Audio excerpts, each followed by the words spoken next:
I got so much motherfucking design on right now. Break it down, bring it back, make it clap. I got 3 old thoughts, new block, where that thing, bitches on my line, and you know. Assalamualaikum warahmatullahi wabarakatuh. Hai semua, perkenalkan nama saya Triana Nurul Hayati dari kelas 3B D4 Akuntansi. Di video kali ini saya akan menjelaskan beberapa poin tentang deposito. Sebelum masuk ke poin selanjutnya, kita harus tahu dulu nih pengertian tentang deposito. Deposito menurut Undang-Undang Nomor 10 Tahun 1998 tentang Perbankan merupakan simpanan yang penarikannya hanya dapat dilakukan pada waktu tertentu berdasarkan perjanjian nasabah penyimpan dengan bank. Jadi, dari pengertian tersebut dapat disimpulkan bahwa nasabah atau deposan yang menyimpan uang dalam jangka waktu 3 bulan hanya dapat mencairkannya setelah jangka waktu 3 bulan itu berakhir, atau biasa disebut dengan tanggal jatuh tempo.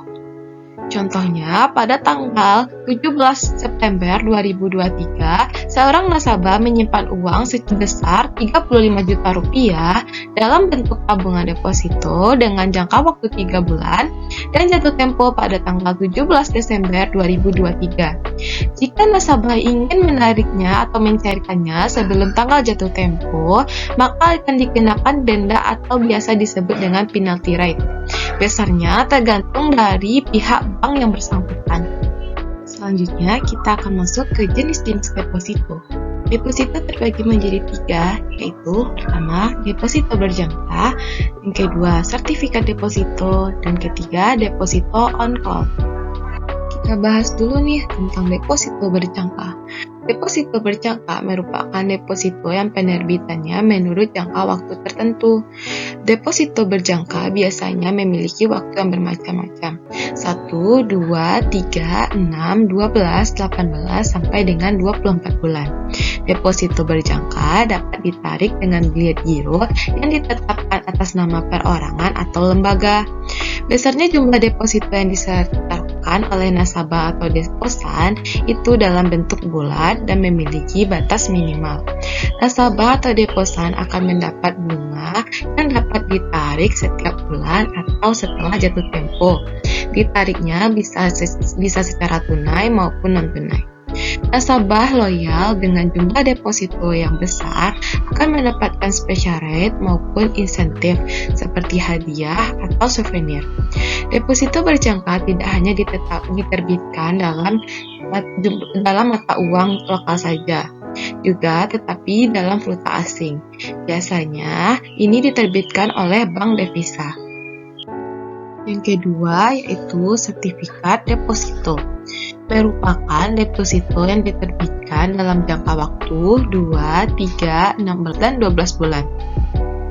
Berbentuk lembaran dalam berbagai nominal. Oleh karena itu, nasabah dapat membelinya dalam jumlah yang banyak untuk jumlah nominal yang sama. Karena bentuknya lembaran, sertifikat deposito dapat diperjualbelikan kepada pihak lain. Sementara untuk pencairan bunganya dapat dicairkan di muka, baik tunai maupun non-tunai.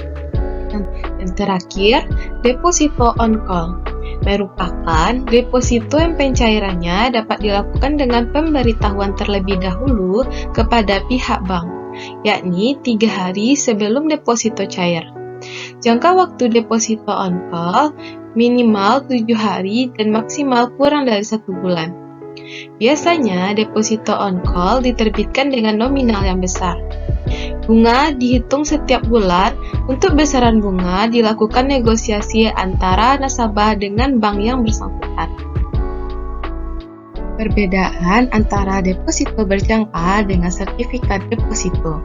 Yang pertama, deposito berjangka diterbitkan atas unjuk atau nama, sementara sertifikat deposito diterbitkan atas unjuk atau pembawa. Deposito berjangka tidak bisa diperdagangkan, sementara sertifikat deposito bisa diperdagangkan. Deposito berjangka, bunga diperhitungkan dan dibayar saat jatuh tempo. Sementara sertifikat deposito, bunga diperhitungkan dan dibayar di muka. Deposito berjangka bisa diperpanjang secara otomatis atau biasa disebut dengan auto rollover. Sementara sertifikat deposito tidak bisa diperpanjang secara otomatis. Deposito berjangka bila kehilangan masih bisa diklaim ke bank, sementara sertifikat deposito bila kehilangan tidak dapat diklaim ke bank. Berikut merupakan keuntungan jika memiliki tabungan deposito. Yang pertama, persyaratan mudah untuk dilakukan. Yang kedua, suku bunga yang lebih tinggi daripada tabungan pada umumnya. Yang ketiga, sarana investasi yang baik untuk jangka panjang. Yang keempat, deposito berjangka dijamin oleh LPS. Yang kelima, resiko deposito lebih rendah karena uang yang Anda investasikan nominalnya tidak berkurang dan dijaga oleh bank. Yang terakhir, bunga deposito dapat dengan mudah diakses dan juga dapat ditransfer ke rekening tabungan.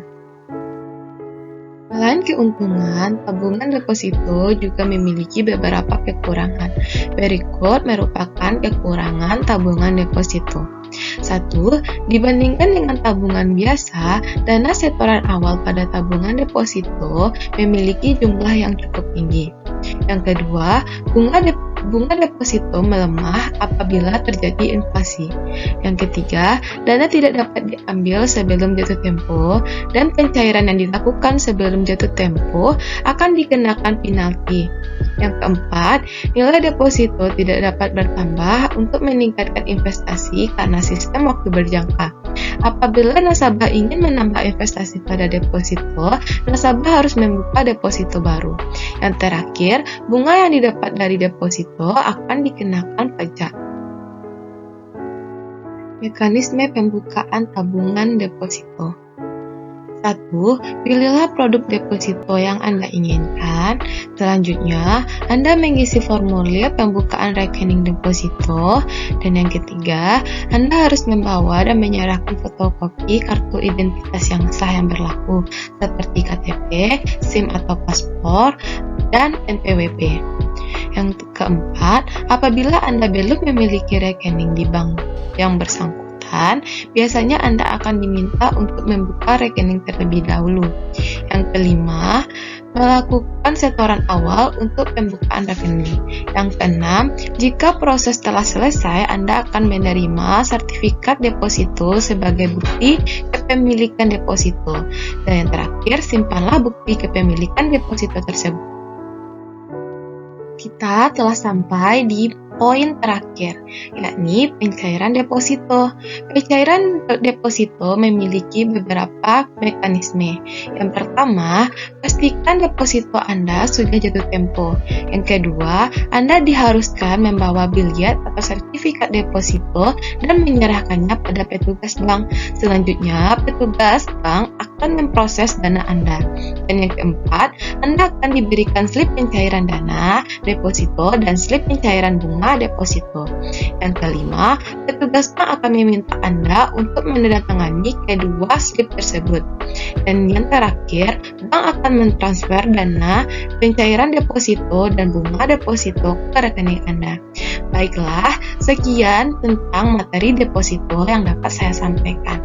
Apabila ada kesalahan dalam pengucapan maupun slide yang saya tampilkan, mohon dimaafkan. Wabillahi taufik wal hidayah. Assalamualaikum warahmatullahi wabarakatuh. Bye-bye. Bring it back, make it clap.